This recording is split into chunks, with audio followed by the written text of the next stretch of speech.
All right. Hey, you are listening to Jessica Lauren Kelley, and this is my podcast, Blogcast. So, today is going to, hold on, trying to see what's going on with my laptop. I'm pretty sure you hear it. It's malfunctioning. I think we're good. Am I? Yes. Okay. Sorry about that. So, excuse me.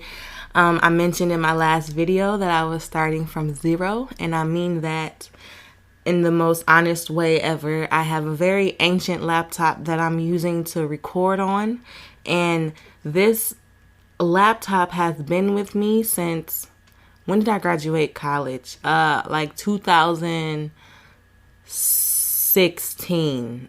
And it was old in college because I got it for college, and so I got it, 2013?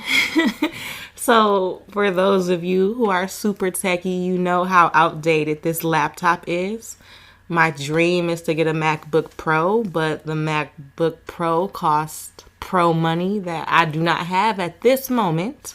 But fingers crossed, one day soon, I'll be getting that MacBook Pro. So if you hear the fan, it's because my laptop is working way too hard right now. It can't even handle the function of of recording. I'm laughing because it's that outdated, but I'm grateful because it's something, and it allows me to get this message out every week. So I'm working with what I got, and it's slow, but we're making it. We're getting here, and I'm grateful for it. Even my technology, I'm grateful for that as well. So, today I am here to encourage my fellow voice actor community, my VAs. What's up? I'm here to encourage you guys, and in a way encourage myself too. Just to talk to you all. It gets hard out here. It's cutthroat. Now I'm using air quotes because we're going to talk about this later. It's cutthroat out here. It can be a lot to process, a lot of waiting, a lot of sneaky things that seem to happen, or what I've been, reading about and hearing from other people. But I'm here to uplift. Excuse me, I am going to get some water. It's that part of the show,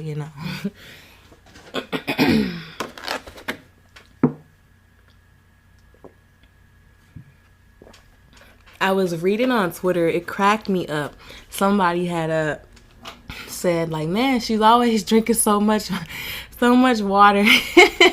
And I just cracked up. So, fun fact about your favorite voice actress, Jessica. I drink a gallon of water a day. No lie. And it's not because I'm trying to lose weight or on some crazy diet. I just really like water. I've always liked water since I was little. And I prefer water over juice, pop. It's just, juice and pop are just way too sweet for me, and I can't handle it. Like, I'm the type of person where we go to a fast food restaurant and I say, yeah, can you just put water in the cup? And the person at the window is always looking at me like, girl, what? Yeah, I really don't like sweet, artificially sweet things. Or if I do get an urge for some juice or some pop, I dilute it. I put a little bit of water in it first so it's not so sweet. So yeah, water is really all that I drink. So you guys are, when I say you're in my journey, you are literally in my journey because I drink so much water. And as you know, voice actors are supposed to drink a lot of water. It keeps your voice nice and crystal and clear, your throat lubricated. So I'm not opposed to that. And as I mentioned before, these are my free talks. This is not professional in any way. I love this podcast because it's just me sitting and chopping it up. So, water is okay. I'm sorry if that bothers you, but I can't tell you that I'm going to stop drinking water for this. Absolutely not. Not to record. But yeah, so I want to share where I am right now. As we know, I started this officially in March. And what I mean by officially is that I finally made an online presence. I made a Twitter account. I made, what else did I make? Instagram and this YouTube channel specifically for voice acting. It was in March where I decided that, okay, I'm going to stop playing around because I've wanted to be a voice actor since I was 6 years old, and I know that.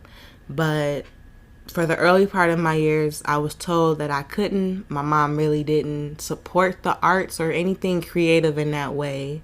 She was very about books, book smart, and that's it. Like, if you did extracurricular stuff, you didn't get her support. So I wasn't really encouraged to be creative in any way. So then when I got to college is a whole nother ball game of itself. College ate away up at whatever free time I had. But again, I was a student of color at a very, very privileged institution. So I worked quite a lot. I had a work-study job and a regular full-time job. So I didn't have free time, so I couldn't do much. I did do some acting, though. I got to do 2 showcases in college, and I was so happy about it. But that's really all I had time for. And then when I graduated college, of course, I joined the 9-to-5, work every day. And I didn't make time for it after work either. So that's the thing. That's the trick, you know? If you let it, it'll get away from you because you'll never have the time, you know? And I felt myself going down this road of never having the time to do what I really wanted to do, you know? So we talked about that in episode 1 and episode 2. I had a job, and it was a great job financially, but it was killing me on the inside. I was unhappy. I would come home, and I would be devastated because of my day. Like, it just ate so much. I had to recover from work, you know, so it wasn't like I was coming home, and I was like, yeah, I'm going to go record and do this. My mood was so shot from work that I would come home and need to recover. And this is just a fun tip, fun fact, free, take this out the game. Just know that if you are working a job where you have to come home and recover from the job, that's not the job for you, you know? And I get it because I understand that financial obligations, we take what we have, we do what we have to.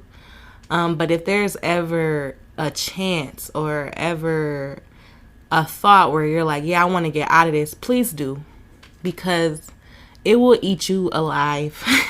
My job ate me alive, and I was so unhappy. And when I came home, I wasn't available for my passion. I wasn't available for things that inspired me because I was too busy recovering from the shitty day at work where my boss said something to me and made me do something extra, or me having to stay late when, you know, just all of those things that pop up in the work environment.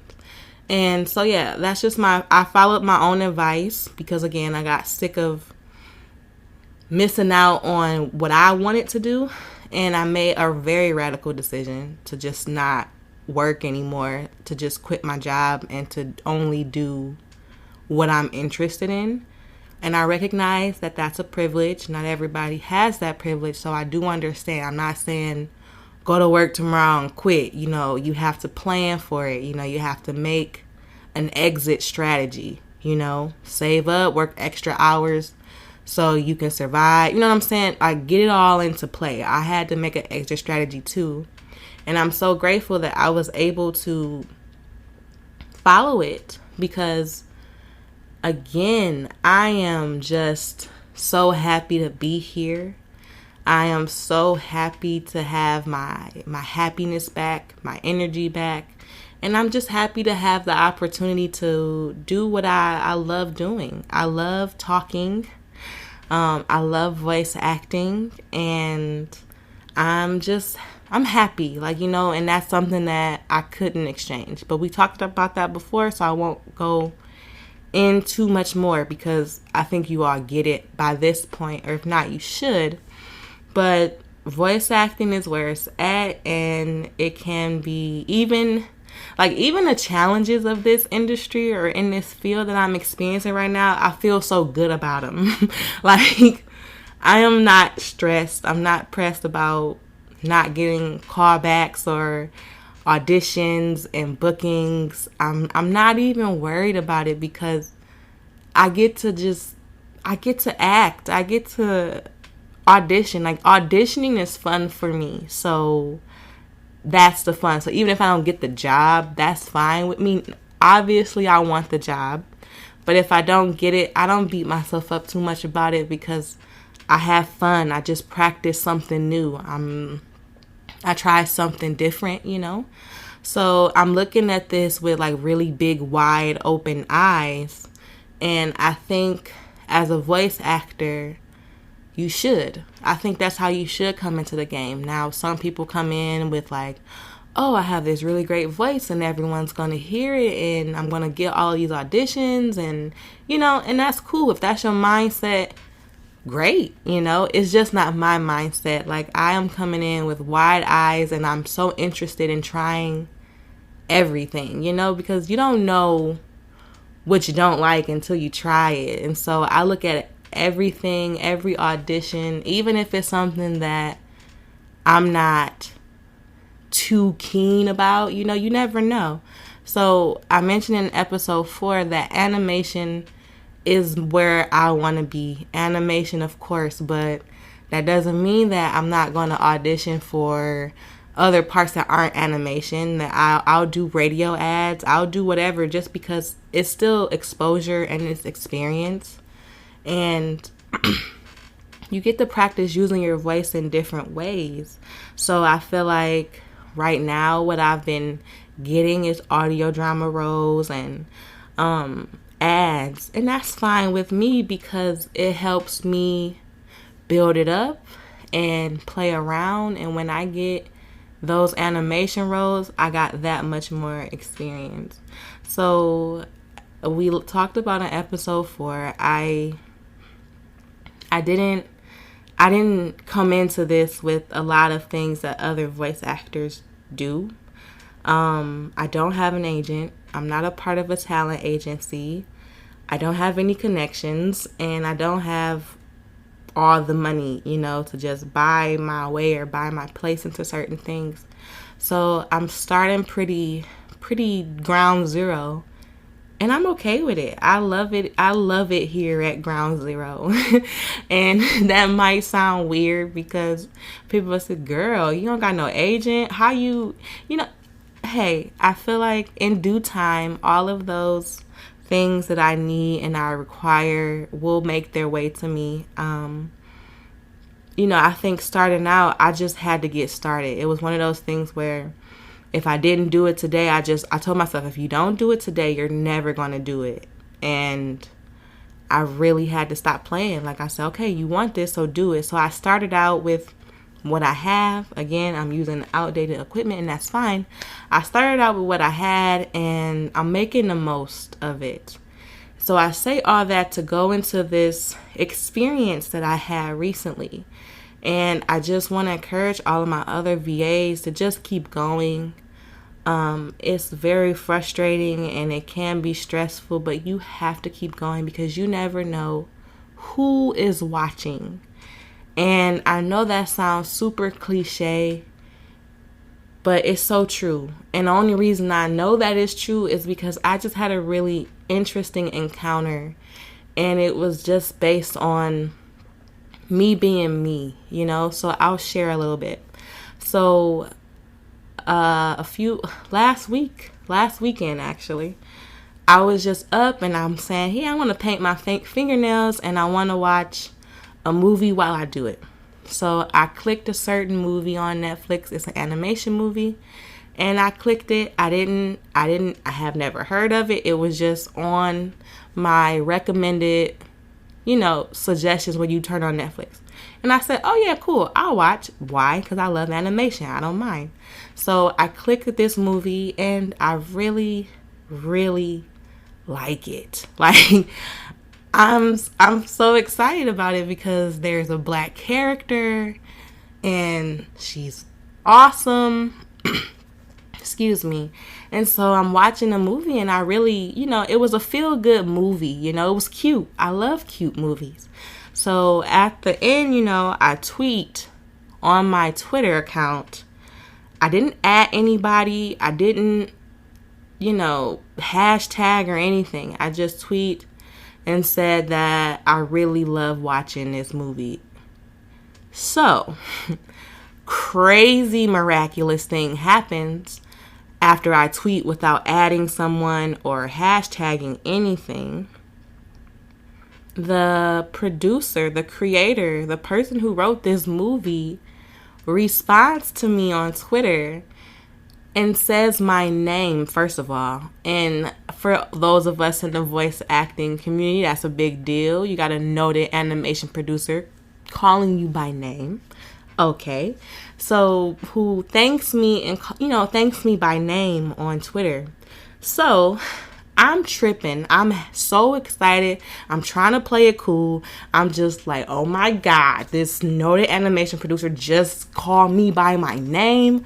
Holy smokes, I'm excited, right? So I'm trying to play it down, and I just say, yeah, I really thank you for creating the movie. I really like the voice actors because there were some pretty notable voices in there. Now, I'm not going to say the name of the movie, and I'm not going to say the name of the producer just because I want to be, mindful. I don't know how this works, but I'm just sharing my story. I'm going to leave the names out, okay? And I hope that you can respect it, okay?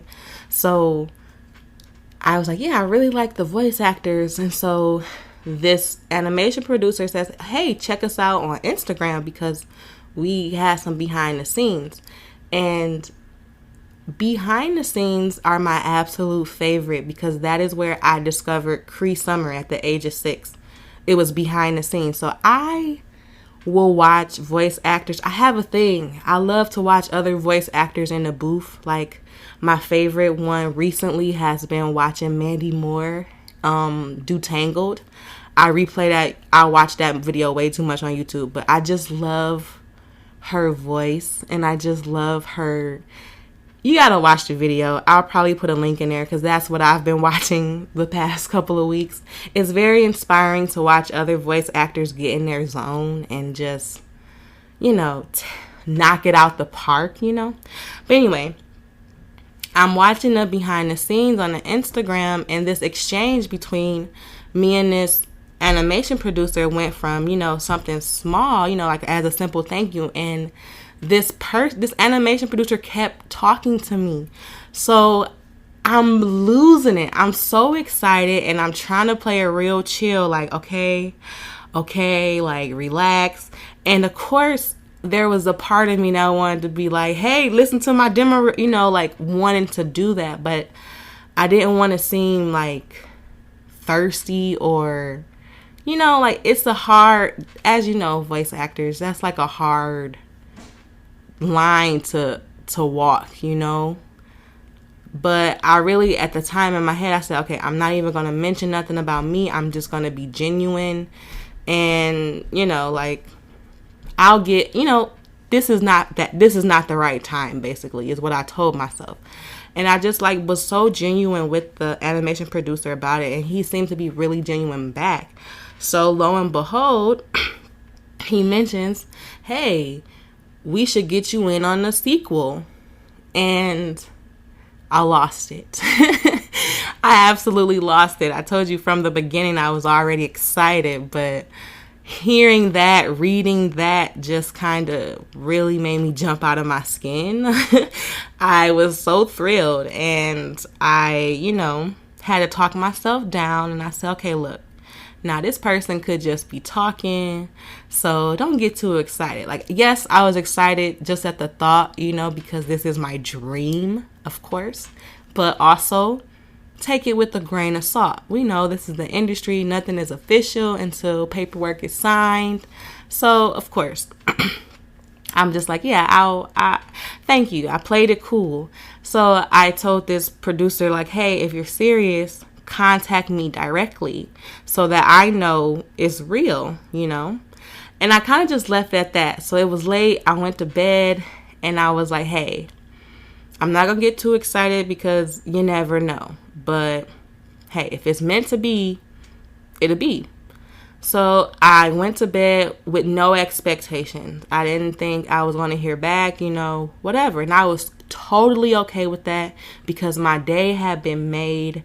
I had been, a notable animation producer, and I just had a very big exchange on social media. So my life is made. I'm feeling good, confidence boost. Hey.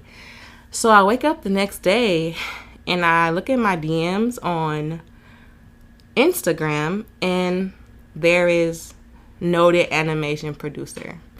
And it was just a very eye-opening moment for me because I was like, oh, you for real? Okay. That little old me, So I got super excited, like, wow, this person is really taking the time to engage with me, to exchange with me. So we ended up having another extended exchange, and it was purely professional.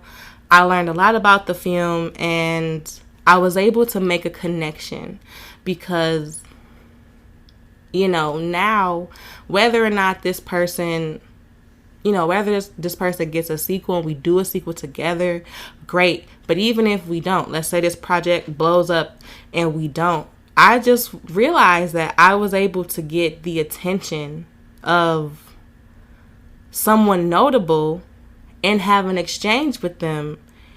You know what I'm saying? Like, so you got to take the little success. Like, who's to say we're going to work on this or not? I believe we are.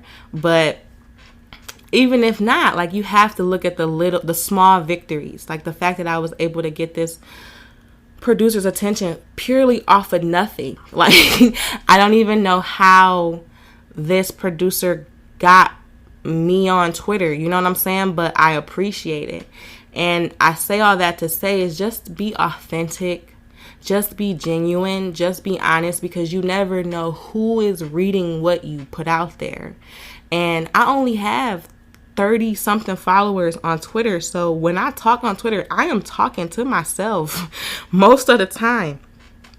And to just out of nowhere, you know what I'm saying? It's a big deal. And I think I was able to have that connection or that interaction because I was genuine. And I'm here to encourage everybody to just be genuine, like speak your truth and be genuine. So then that noted animation producer, a few days later, I sent them the link to my Blogcast episode 4 just because it was sort of about some of the things that we were talking about in our conversation about the film.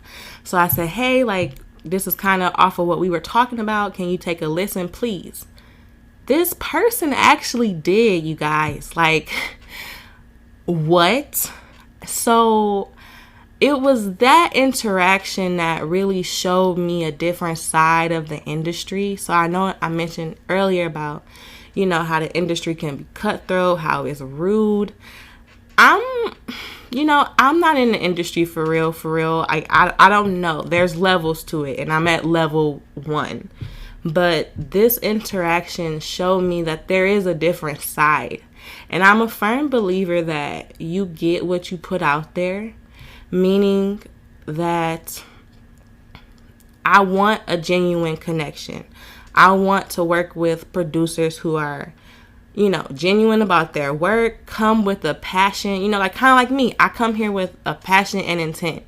I want the same thing. So the universe kind of worked out kind of crazy and made that happen miraculously. And this person is not an asshole. You know what I'm saying? Because, like sometimes in the industry you get assholes.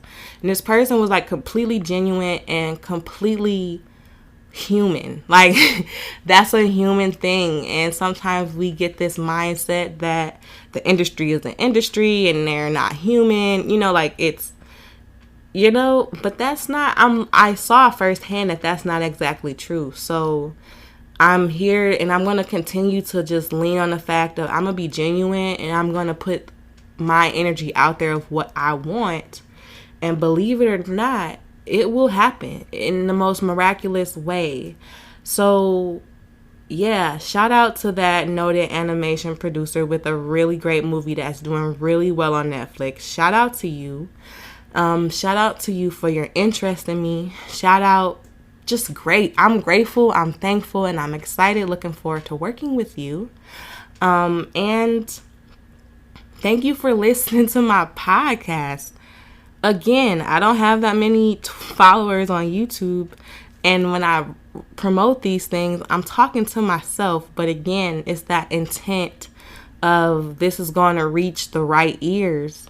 And I just had that experience where it reached the right ears. So if you are a voice actor and you are stressed and struggling, continue to put your content out there. Continue to do it.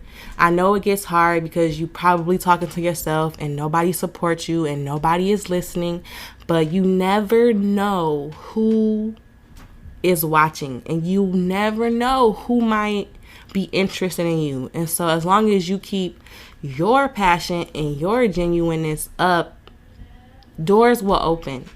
And that is my encouragement for my fellow VAs out there. I love you. Stay strong. And just know doors are opening. Okay, I gotta go. Bye. Thank you so much for listening. This is Jessica Lauren Kelley, Voice of Reason Podcast. Goodbye.